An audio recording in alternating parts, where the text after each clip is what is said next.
we want to make this person, this sales representative, a super salesman, super efficient, super quick, and super smart. That is what we like to do. Always. Fantastic. So what are, when you are doing a lot of videos which worked very well in the market, what are the kind of rules that we learned if we were to sum it up? So the first thing is always bite-sized reusable video. I mean, you can have lengthy videos. The topic should be that should have that gravitas, but generally focus on typical bite-sized videos. The second point is it should be entertaining, very critical.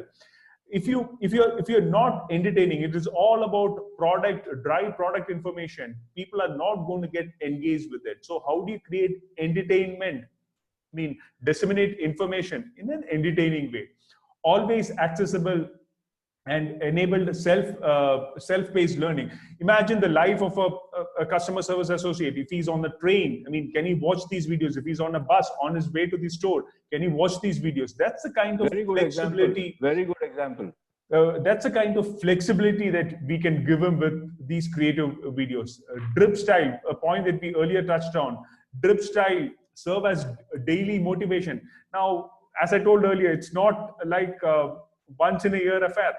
Like bath, motivation and coaching should be an everyday affair. So how do you do that? I mean, which is repeatable. Also, Subhash, I would like to add, there was a lot of motivational videos also done. For example, we haven't shown you that video, but Right. there were 3 women who were talking about a customer service experience which was very bad. And one woman had gone to the exclusive IFP stores, which is called IFP Point, and she had a great experience. So we got the women who were talking, bad-mouthing the entire customer experience, and this woman who had a tremendous, it's a very simple story to tell.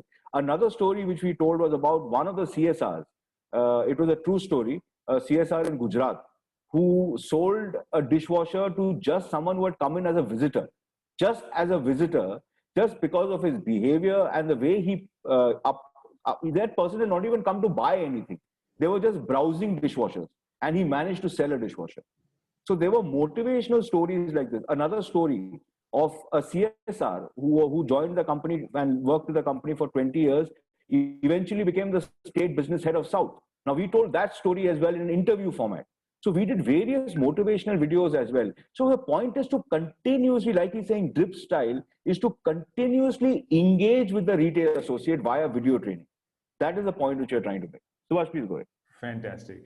A point that we earlier touched on, this training should be both at a product level and a behavioral level, and these should be fused together.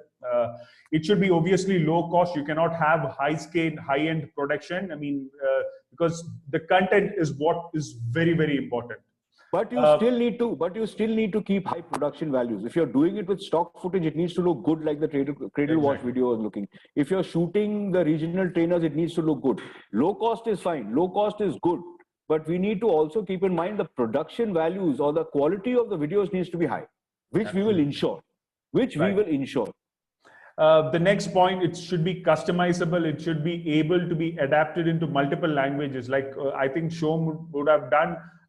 Once the video has been done, it needs to be dubbed into multiple languages so that every zonal salesperson can relate to the video, understand it in their own language. You don't need to understand it in a Hindi or an English. And the most important thing, when you run a program like this, it should be measurable. It should be trackable. How many sales associates took the program? How did they understand? Did the learning objective get served? So these are something which, when you have something in a digital video form, you can track how many people had taken this video, how many people understood the learning outcomes of that. That's something which can be should be measurable and trackable. Now, I'm going to tell you how we did this with IFP. They had a platform called Collaborate, in which all the employees, 6,000 plus employees, had access to this platform and could see these videos. Now, at the end of the videos, we asked them 5 questions about the video. And this was also in the format of an app. So they could answer those 5 questions. So it was very trackable, it was very measurable. And the app also had a view, it had a like button, it had a comment button. So there were comments in thousands which used to come into the app, which everybody had commented something or the other. So the trading department got a lot of data on how the company was functioning, how the people at the shop level were functioning, what were they absorbing, how much were they retaining of the training. All that was measurable and trackable. That's what we did. The app was called Collaborate, and we intend to do something similar for you as well, in order to measure and track how the sales training is going. Subhash. Fantastic.